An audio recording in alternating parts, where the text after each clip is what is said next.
I'm photographer David duChemin, and this is Vision is Better, a sometimes weekly podcast about the craft and art of photography. Welcome here.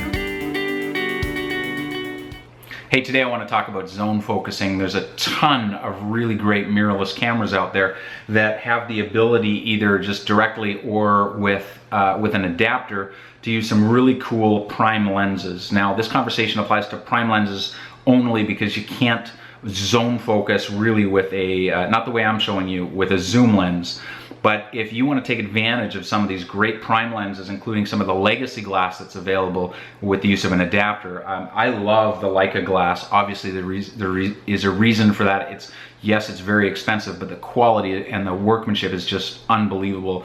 I happen to like using those tools, but right here I've got a couple Leica lenses. I've also got a couple Fuji lenses, and I like both of them for different reasons. But what all of them share in common, actually with the exception of one of them, is they all have a distance focus scale on them. And if you look closely here, you can see there's a scale right here in the case of the Fuji 14mm. The 18, for whatever reason, doesn't have it. Thanks very much, Fuji. This is my 21mm from Leica, and it also has the scale. They're in different places. But the scale's down here, and you'll recognize it immediately when you look at it. There's a little pin in the middle which shows you where you're focusing, and then there are numbers on either side going out. So in this case, it's 3.4, 5.6, 8, 11, this one goes to 16, outwards. And so here's how I use this, and actually here's why I use this.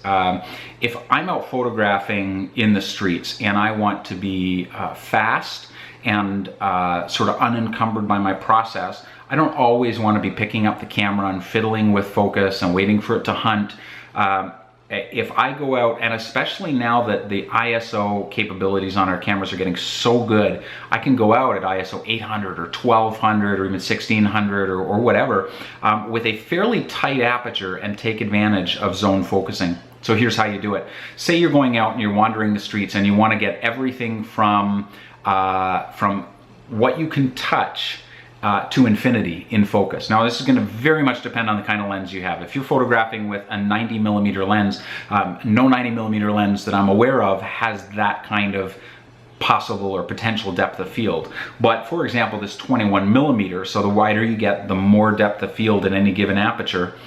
This 21mm at let's start at f16. At f16, if I go to f16 on my aperture ring, and then I dial my focus in until the infinity symbol is sitting at f16, and work my way backwards along the lens, it goes all the way past the minimum focusing distance to, it can probably see backwards in space and time. Everything at f16, depending on where I set my focal point, is in focus. F16 might be a little much. What about, because I don't need to see back in time with my focus, what if I set it to F11? If I set it to F11, that gives me now, and I change my focus so that the infinity symbol is over F11. Now everything from 0.7 of a meter, that's 2 feet, everything from 2 feet to infinity is in focus. So that means when I go out walking and I've already set my focus in this case is sort of at 4.5 feet, but everything in focus from 0.7 of a meter to infinity, everything that's just out of reach of my hand, or if I can touch it with my fingertips, is in focus. So I can walk around, whether I'm in Venice or Delhi or wherever, on the streets, and this is really applicable for street stuff because you want to be fast. And I can, without having to focus, I can raise the camera to my face, compose it quickly, and snap the shutter. Obviously, you still have to figure out your exposure, but this eliminates one stage in the process of taking photographs, and you can spend your time instead on composition. I find that's a really fast way to work. Not every lens is going to have it, but if you've been looking at some of those legacy lenses, some of the older Canon lenses, Nikon, Voigtlander, you name it. If it's a prime, there's a good chance, not always, there's a good chance it'll have a distance focus scale on it, and you can take advantage of this zone focusing. Just remember that it's giving you a zone. It's up to you which zone you pick. So if you only need a zone of about 5 feet of focus, then you choose accordingly. You say, okay, I'm photographing subjects that are 6 feet away, and I need a zone of 5 feet, maybe a couple feet in front, a couple feet in back. It's very simple to choose the appropriate aperture. You just focus in, let's say that's the example, focus in at 5 feet, and I only need a couple feet and a couple in front and a couple feet in back. And so I can go to, well, 3.4 will give it to me. 5.6 would be a really great compromise, give me a little bit more focus.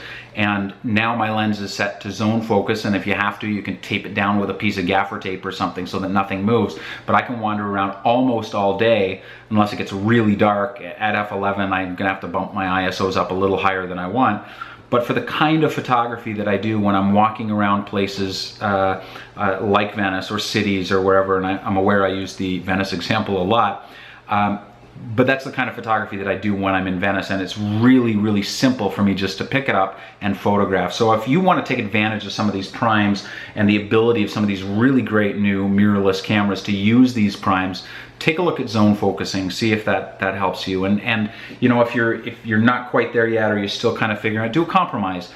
Play with some of the focus peaking on your camera. The focus peaking will allow your camera to, you'll focus it, and then as you look through the electronic viewfinder, it'll show you, in the case of my Leica, it's red lines. I think my Fuji is like blinking white lines. I can't remember. I think the Olympus is yellow, I don't know. But there's a very clear indicator of which, at your given aperture, which things are in focus and which are not. And it's really helpful. I use it in combination with my zone focusing occasionally, just to make sure I'm there and I'm in exactly where I want to be. But it's incredible at, especially in the better glass, what you can get in focus at f11.